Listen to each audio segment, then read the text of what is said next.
All right, so we're going to talk about how big of a mess Dr. Michelda has actually made. These are viable pregnancies that she is terminating for no there's no medical necessity for it. These are perfectly healthy baby boys and baby girls that are being killed for what? To make Dr. Michelda richer and to make the pharmaceuticals more money. Every quarter, billions coming into the pharmaceutical industry every quarter. Again, there's no reason. But these are not babies. Yes, they are. Yes, they are. There's none of that no more. I mean, that facade is has crumbled, down where it belongs, right down to hell. I mean, there's no expected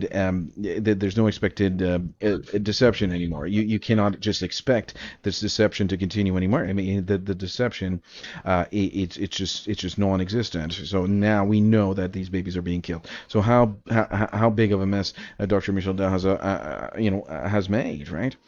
So the expected cost of the prosecution for a case against Dr. Michel Dell would depend on several factors, including the complexity of the case, the length of the trial, expert testimony, legal fees, and court expenses. Here's a breakdown of potential costs. Any kind of money here that is spent towards, putting her where she belongs in the prison for the rest of her life. It's a life sentence without the possibility of parole for at least 25 years. And after 25 years, it does not mean that she's granted parole, even if she has some extraordinary, change of heart. It doesn't mean that she will be granted parole. Parole has, there's strict criteria. If and even with those strict criteria, you're not 100% guaranteed to be out on parole. Life imprisonment means a life imprisonment. You will always be in the corrections system there. So investigation costs, law enforcement and regulatory investigations, that's at $50,000 before you even start, right? So up to $500,000 or more, gathering evidence, obtaining warrants, forensic analysis of medical records, and expert consultations. So the expert witnesses, including medical, ethical, and legal experts, so $10,000 to up to $200,000. This is just for an investment. We haven't gone to any type of discovery phase or pre-trial or anything like that, right? This is just for just to start, right? Fees for embryologists, pharmacologists, forensic accountants. If fraud is involved, it certainly is fraud, and ethicists. And document review and evidence collection. So 20 to 30, $300,000 dollars. Just to review the documents and evidence, right? So analyzing pharmaceutical industry data, informed consent forms, and patient records, right? So and we will see that the patients are not aware that these drugs are abortifacients. So what does that mean? That means that these underage girls are being given a drug that will kill their baby. She will be pregnant for a period of a week and a half. And she will the baby will be alive, a fully viable, healthy baby girl or baby boy, and the very natural stage of pregnancy, which is the implantation. That's when the baby will die. So that's a very serious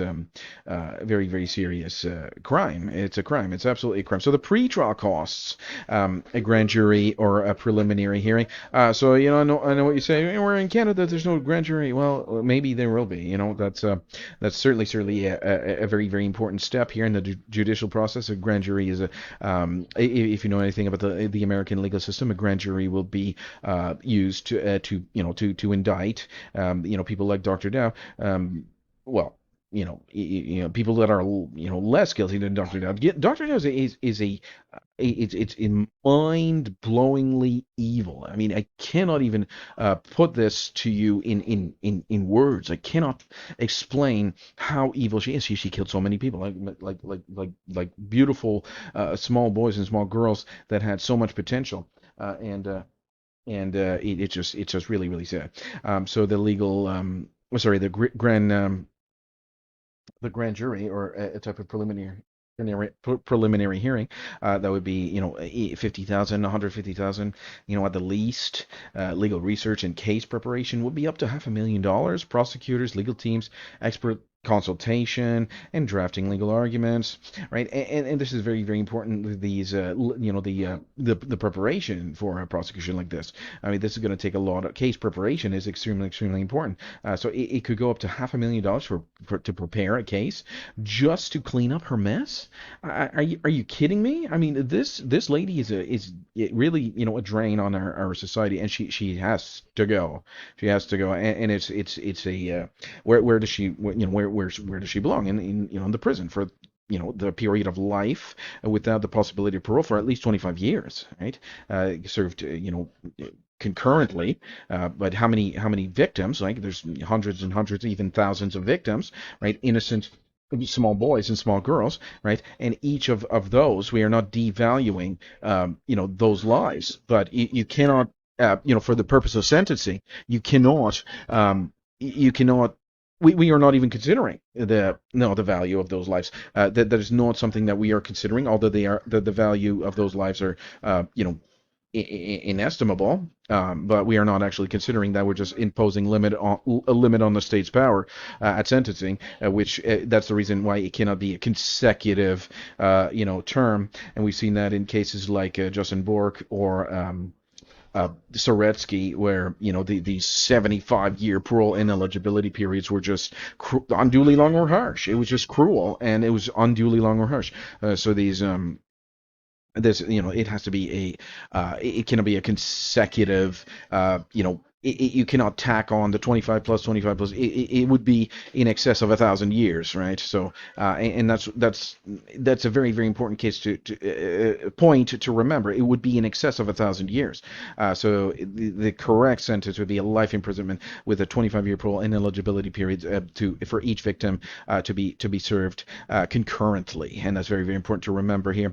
So, but let's say, for example, the United States were to take Canada. This very well could be a death penalty case. I mean, that's really, really important. And you got sentencing guidelines in the United States of America. For example, let's say, for example, we are in 2025, where Trump is, threatening to take over that, part of the world. This could be a death penalty or life without the possibility of parole. So, this is very, very generous. A 25-year parole ineligibility period is extraordinarily generous, given the egregious nature of this crime. All right. So the trial costs, and you want to say there's no plea deals or anything like that. You can't. But with the cost of it, I don't know. This a crime of this nature, you would. My first instinct would be no plea deals. It has to go to trial. The evidence has to be in a public setting where people can. It's just too egregious of a crime to have any kind of backdoor plea deals or anything like that.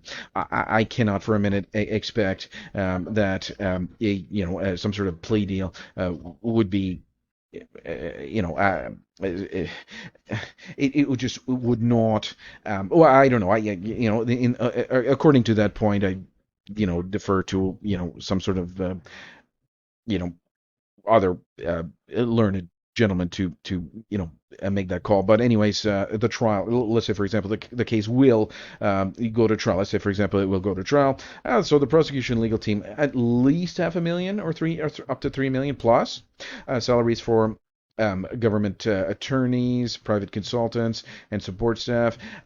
The court costs and administration, 50,000 to 500,000. Just this is not even for the legal minds that will try the case. For example, the judge and all this stuff, and the court clerks. You do need a clerk and a transcripts and all this stuff. You do need security. I mean, security. You cannot have these killers without any kind of security, the case management and all this stuff, so the prothonotaries and all this stuff.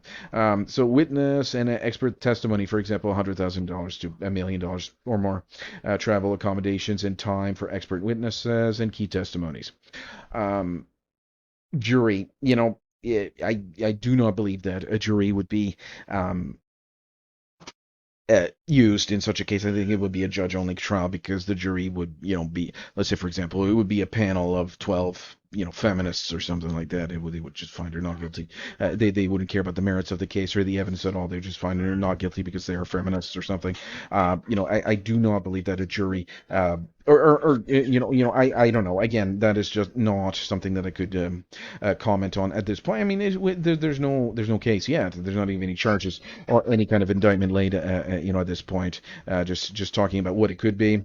Um, so the potential appeals. All right. So let's say, for example, civil litigation or appeals or something like that, an additional 2 million. So for a conservative estimate, it's not going to be anywhere near a million. It's going to be in the tens of millions for sure. This is a high-profile, complex case that will set a precedent to what, right? We want to stop the killing of the babies, right? We do not want these babies to be killed. We want to protect and nurture our future of our civilization. Are you kidding me? I mean, this is how much of a mess that she's made.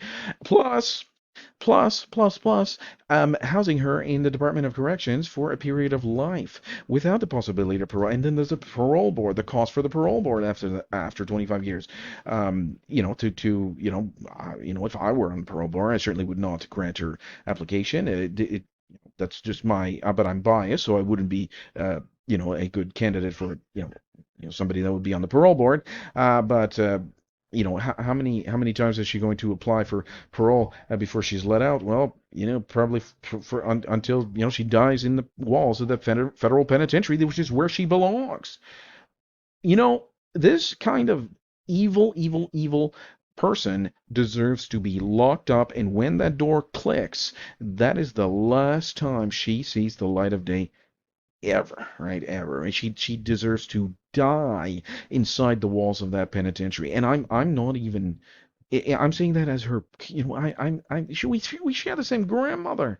We share the same grandmother, grandfather. It's the same exact family lineage there. And I'm saying that it's such something that's coming out of my mouth. What kind of mess is she making?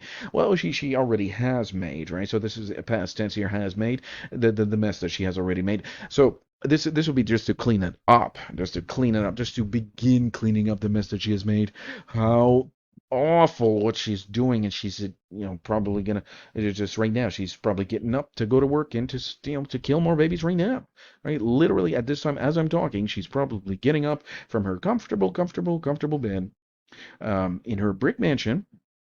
Right, and and don't get me wrong, like she's an exceedingly wealthy woman, right? And this brick mansion that she's got, if you've seen it, and near to the golf course, she could easily buy a dozen of them, cash on the table, and still have more money than any person that has any kind of trade like welding or carpentry or boat building or mechanic or any type of real work, or even a doctor, like a real doctor, right? She's an exceedingly, what I'm trying to say is just the pharmaceutical industry kickbacks, maybe has corrupted her mind or something. It's very, very sad. I mean, we share the same. I'm so ashamed to be part of this family. I mean, I cannot put it to you any more simpler. I mean, this is a mess that to begin cleaning up the mess would be in the tens of millions of dollars. It's just a bad situation, man. I cannot, for the life of me, just put it in any clearer words. I mean, I'm writing down the notes. I'm providing very, very reasonably sound arguments here, and the babies are dying. These babies are being killed. The perfectly viable pregnancy, a healthy baby boy or baby girl has died. Just one is too much, but how many did she kill? How many did she kill? It's so egregious. I mean, anyway, I gotta go. I'll see you. I had enough of this for today. I gotta go.